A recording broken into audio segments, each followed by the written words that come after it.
అనారోగ్యం, ఉద్యోగం, వ్యాపారం అప్పులతో బాధపడుతున్నారా? వెంటనే జేకేఆర్ గురువు గారికి కాల్ చేసి ఈ వెబినార్ లో జాయిన్ అవ్వండి. Hi viewers, India's largest digital media network Suman టీవీకి స్వాగతం. ప్రస్తుతం మనతో ఉన్నారు మోటివేషనల్ స్పీకర్ హరిత.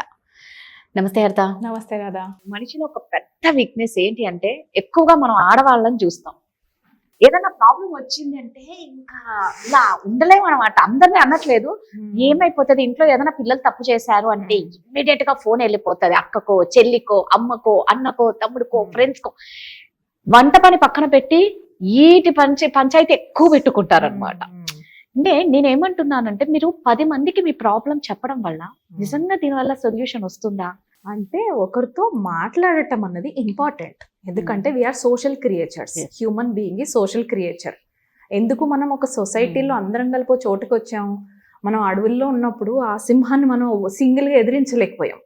కానీ మనుషులందరూ 10 మంది కలిస్తే మన తెలివితేటలతో సింహాన్ని సైతం మనం ఎదిరించవచ్చు. ఎలా నెట్టేసో ఏదోటి గొయ్యితోవో నలుగురం చేయగలిగిన చోట మనం సెక్యూరిటీ ఉంది అని తెలిసినప్పుడు మనిషి ఇలా సెక్యూర్డ్గా సొసైటీ ఫామ్ అయింది. అక్కడ ఎందుకు చెప్తున్నానంటే, మనం మనుషులం డిస్కస్ చేసుకొని షేర్ చేసుకుంటేనే కొన్ని ఎమోషన్స్ అన్నవి క్లియర్ అవుతాయి. ఇక్కడ మన ఇంట్లో ఏం జరిగినా అసలు ఫ్యామిలీ గ్రూపులు ఉంటాయి రాదా. ఈ మధ్య ఫ్యామిలీ గ్రూపులు పెరిగిపోయినాయి. ఎందుకంటే అందరూ స్క్రీన్ టైం వాట్సాప్లో ఎక్కువ ఉంటుంది, యూట్యూబ్లో ఎక్కువ ఉంటుంది, రైట్? ఇంత స్క్రీన్ టైం పెరిగిపోయింది.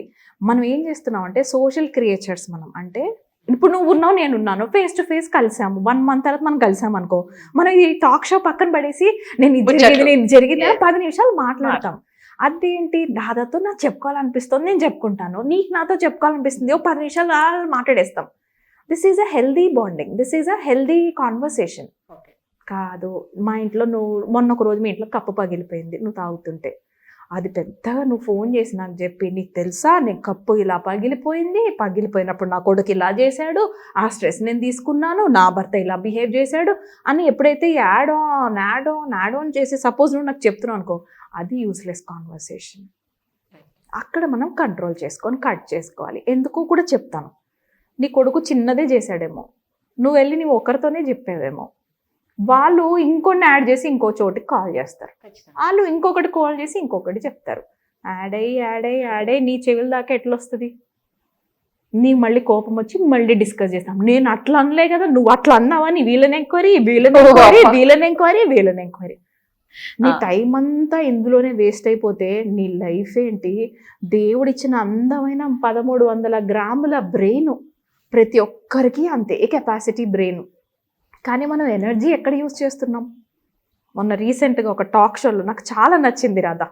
ఒక ఆవిడ చెప్పింది ఒక స్పీకర్తోని, సార్ ఎవ్రీడే నా కొడుకు పడుకునేటప్పుడు, టీనేజర్ కొడుకు అనుకుంటాం, వాడు పడుకోబెట్టేటప్పుడు పడుకోరా అని చెప్పడానికి మదర్ అండ్ సన్కి మధ్యలో ఆర్గ్యుమెంట్ 40 minutes పడుతుందట. ఎవ్రీడే 40 నిమిషాలు అక్కడే నాకు మెంటల్ ఎక్కిపోతుంది అని అడిగింది. నాకు సొల్యూషన్ ఇవ్వండి అని. ఈయన అడిగాడు, రోజుకి నువ్వు 40 minutes నీ స్పెండ్ ఇక్కడ చేస్తున్నావు, 24 hours 40 minutes ఇక్కడ ఇన్వెస్ట్ చేస్తున్నావు. నువ్వు ఎక్కడ ఆర్గ్యుమెంట్లో నాకు నచ్చింది జరగాలి అని, నువ్వు నేను చెప్పింది ఎందుకు వినట్లేదు అని, నేను చెప్పింది కరెక్టే అని. ఆర్గ్యుమెంట్ అంటే అంతేగా, నడవాలి, దానికోసం ఎలా అయినా జరగాలి అని పట్టుకుంటున్నట్టు లెక్క. అతను అన్నాడు, రోజుకి 40 నిమిషాలు నువ్వు అక్కడికి వెళ్ళి నువ్వు నీ గురించి నువ్వు స్టాండ్ తీసుకో, కానీ ఇలా కాదు. నీ మాట నెగ్గించుకోవడానికి నువ్వు 40 నిమిషాలు ఇన్వెస్ట్ చేస్తున్నావు, ఆర్గ్యుమెంట్లో నీ ఎనర్జీ వేస్ట్ చేసుకుంటున్నావు. నీ లోపల మళ్ళీ పడుకునేటప్పుడు ఏ ఎనర్జీతో పడుకుంటున్నావు, పొద్దున ఏ ఎనర్జీతో లేస్తావు, మళ్ళీ దాంట్లో నుంచేగా. 40 minutes you are investing in argument అని అడిగాడు. అంటే రోజు మొత్తం నువ్వు 40 ఇస్తే వారానికి ఎంత అవుతుంది రాదా? 4 7s are 28, 280 minutes వారానికి ఆవిడ ఇక్కడే వెచ్చిస్తోందా?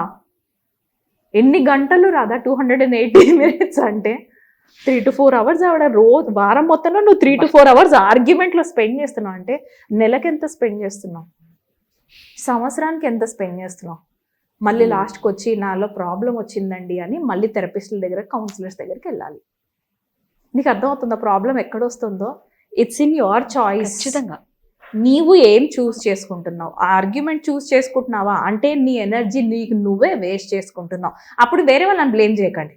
I am choosing to argue, అందుకే నేనే ఎనర్జీ వేస్ట్ చేసుకున్నాను. అక్కడ కూడా మళ్ళీ పక్కన వాళ్ళు ఎందుకు బ్లేమ్ చేయటం, కరెక్ట్. ఇంకా అర్థమవుతుంది కదా. అంటే yeah, it's about you, it's about you, how you are deciding your life to be. నువ్వు నీ ఇంట్లోది బయటకు ఎంత వరకు వెళ్ళాలి అన్నది నీ చేతిలోనే ఉంటుంది. దానివల్ల ప్రాబ్లమ్ సాల్వ్ అవ్వడం కాదు, ఇంకా ఎక్కువ పెద్ద ప్రాబ్లమ్స్ వస్తాయి. రైట్. నేనేం చూస్ చేసుకున్నానంటే రాధా, నేను చూశాను, మా అమ్మ నాన్నలు చూశాను, మా చుట్టాలు ఉంటారు కదా, ఇంకా ఎవరికైనా కానీ నీ ఇంటి నుంచే నువ్వు నేర్చుకుంటావు లెసన్స్ అని, ఇంకెక్కడో కూడా అవసరం.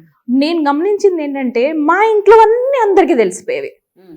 అందరికీ ఏది చిన్న చితక తెలియాల్సినవి, తెలియకూడనివి, చిన్నలు పెద్దలు, మా కజిన్స్ అందరికీ తెలిసిపోయేవి. వాళ్ళ ఇంట్లో ఏమైనా జరిగితే ఎంత జాగ్రత్తగా గుట్టుగా ఉండేవంటే మా దాకా అసలు రావు. ఒకవేళ వచ్చిందని రేపు పొద్దున మాకు తెలిసినా, ఇదేంటిది మంది మాత్రం అందరికీ టామ్ కొట్టారే, చిన్నదాన్ని చేస్తే షేమ్లో కన్వర్ట్ చేశారే, వచ్చింది రాదా, చాలా బాధేసింది. అంటే మా పేరెంట్స్ పైన కోపం వచ్చింది ఒకానొక టైంలో. ఏంటిది, మేము చేసిన ప్రతి చిన్న దానికి ప్రతి ఒక్కరికి తెలిసిపోయింది. వాళ్ళు యాడ్ చేశారు షేమ్, వాళ్ళు యాడ్ చేశారు జడ్జిమెంట్, వాళ్ళు యాడ్ చేశారు ఇది కరెక్ట్ కాదు, మీకు ఆడపిల్లలు పెంచడం రాదు అని అన్నారు. ఆ ఊండి ఇప్పటికీ మా నాన్న క్యారీ చేస్తారు రాదా. I don't know if this video my father seize and లేదు హరిత, నువ్వు చెప్పిన 100% కరెక్ట్. ఇట్లా చాలా మంది ఉంది, ఆడపిల్లలు పెంచడం రాదు అన్న వన్ సెంటెన్స్ మా నాన్న ఇప్పటికీ even today he's fighting with it. Even today ఏంటి 30 ఏళ్ల క్రితం జరిగిన సంఘటనలు కూడా 30 years ఒక మనిషి క్యారీ చేస్తారా అని నాకు అక్కడ స్టార్ట్ అయింది రాదా. అంటే నేను ఫైట్ చేసింది రాంగ్ పర్సన్స్తో ఫైట్ చేస్తున్నాను. మా అమ్మ నాన్నల తప్పు లేదు ఇందులో, మా హస్బెండ్ మా పిల్లల తప్పులు, మా అత్తమ్మ తప్పులు లేదు, ఇక్కడ ఏదో సిస్టమ్తో ఫైట్ చేయాలని నాకు స్టార్ట్ అయింది. Either fight is with me or with the system, not with my people అని చెక్ చేయడం మొదలుపెట్టిన తర్వాత దెన్ ఐ అండర్స్టూడ్. ఇంట్లో విషయాలు బయట దాకా ఈజీగా వెళ్ళిపోయినప్పుడు ఎవరికి ఎలా డీల్ చేయాలో తెలియక వాళ్ళు ఇంకో 10 జడ్జిమెంట్స్ యాడ్ చేసి ఇంకో కంట్రోల్ పెంచి, కంట్రోలింగ్ ఈజ్ నెవర్ లవ్. అక్కడ దాకా వెళ్ళి తిరిగి వచ్చిన తర్వాత అప్పుడు నేను నిర్ణయం తీసుకున్నా, I don't want to be like this. బాగున్నాయి మా పేరెంటింగ్, బాగుంది, మా పేరెంట్స్ బాగా చూసుకున్నారు, అన్నీ బాగున్నాయి. Just because they started sharing everything with everybody. అక్కడ జరిగింది రాదా. నేను అప్పుడు నేర్చుకున్నాను, this is your lesson to learn. నా పిల్లలు ఏదైనా ఉంటే బయటికి వెళ్లకుండా ఎంతవరకు కంట్రోల్ చేసుకోవాలి, లేదా మన వాళ్ళే వేరే వాళ్ళకి చెప్తారన్నప్పుడు వాళ్ళకి నేను ఎంతవరకు చెప్పుకోవాలి. This is my lesson that I have to learn. అంటే ఎవరు కూడా we all are self made persons.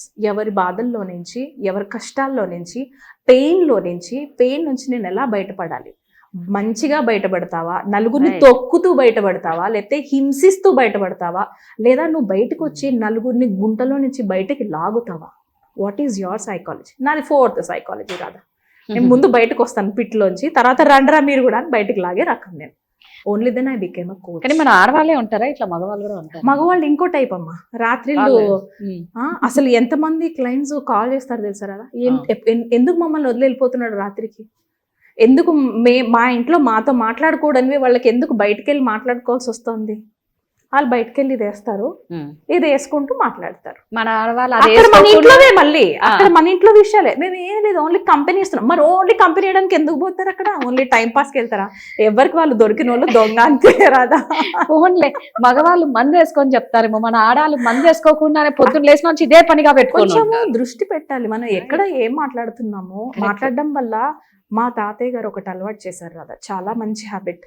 నువ్వు ఇప్పుడు మాట్లాడుతున్నావు, నువ్వు ఇప్పుడు తీసుకునే నిర్ణయం 20 ఏళ్ల తర్వాత నీ లైఫ్ మీద ఎలాంటి ఎఫెక్ట్ పడుతుంది అని ఆలోచించి ఇప్పుడు ఒక అడిగేయమ్మా అనేవాళ్ళు చిన్న పిల్ల ఉన్నప్పుడు.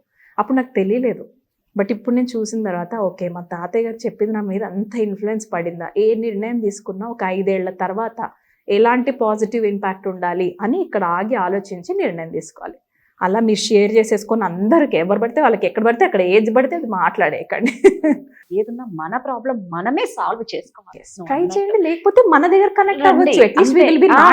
ఇక్కడ అంతా సీక్రెట్ గానే ఉంటది, ఇక్కడ ఎక్కడికి పోదు. సొల్యూషన్ ఒకటే మీకు వస్తుంది, ఇక్కడ మీకు అక్కడ సొల్యూషన్ రాదు. మొత్తం అందరికి అడ్వర్టైజ్మెంట్ పెయిన్ వస్తుంది. ఆ ఎమోషనల్ పెయిన్ నుంచి మళ్ళీ బయటపడాలంటే చాలా కష్టం.